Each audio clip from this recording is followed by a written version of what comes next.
Founding a high growth tech company in Silicon Valley taught me a ton about money, and here are all the things that I would do differently and the things that I learned about money along the way.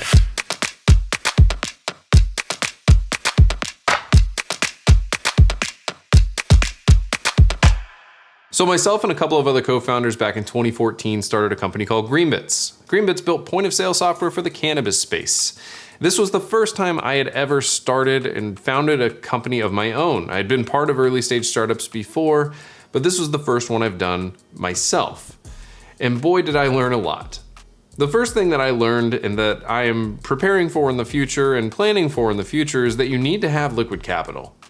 Look, most businesses, regardless of how little work they are to get up and going, they're going to require funds to get going. They require funds to pay for ads, to pay for sales, to pay for hardware, pay for office space, whatever it might be. And the one thing that I really struggled with at the beginning was having capital to put into the business. Now, the way we structured our business is we used a methodology called slicing pie to fairly distribute equity.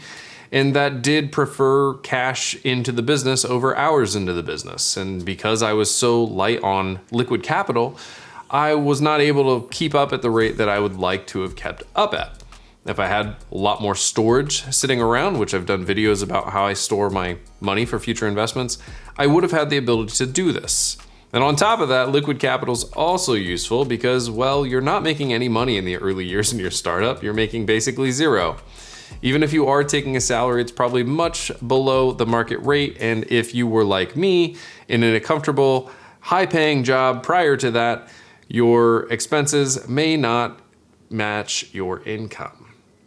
And so liquid capital will help a lot with that. But the other thing that you need to be prepared for is you need to be okay going all in. Financially speaking, that is. You need to be able to be okay making that YOLO bet on this company, which I believe is much safer than the typical YOLO bets because, well, you're betting on yourself. Now, when we were starting the company, like I said, I did not have a whole lot of liquid capital. My expenses were here, my income was here. How do you solve the difference? Well, in my case, I used every credit line I had, which at the time was really just credit cards. So I actually put ourselves into about $60,000 in debt. I had sold all the stock that I had from my previous company and put that into the new company and to pay our bills. Between the two, we were able to put a little bit more cash into the company, and we kept ourselves afloat until we could increase our salary enough to pay the bills. Now, you've gone all in on this company. All of your capital is tied up in the company. And guess what? You don't get any of it back. Well, not right away at least. The other thing I learned is that you need to be okay with illiquid capital. Now see, I started this company back in 2014, and it's only until very, very recently that I've even had the opportunity to potentially cash out any of it and turn any of it into liquid capital. So I've now had my capital tied up that put me into massive amounts of debt for 2014, 8 years now.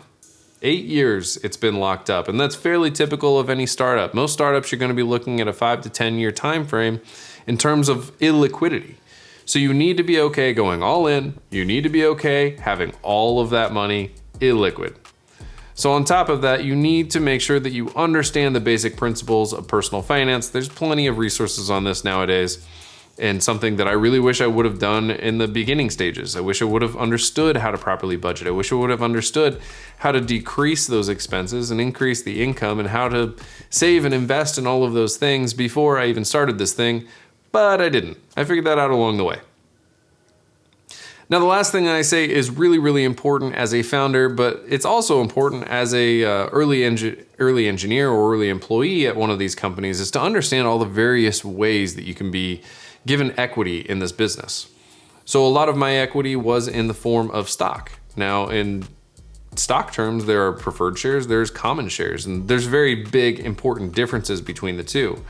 And then after that initial grant, you'll typically be looking at options. Potentially, given the company, you may be looking at RSUs. And there's a bunch of different strategies on when to exercise your options, how to optimize the tax efficiencies of your RSUs.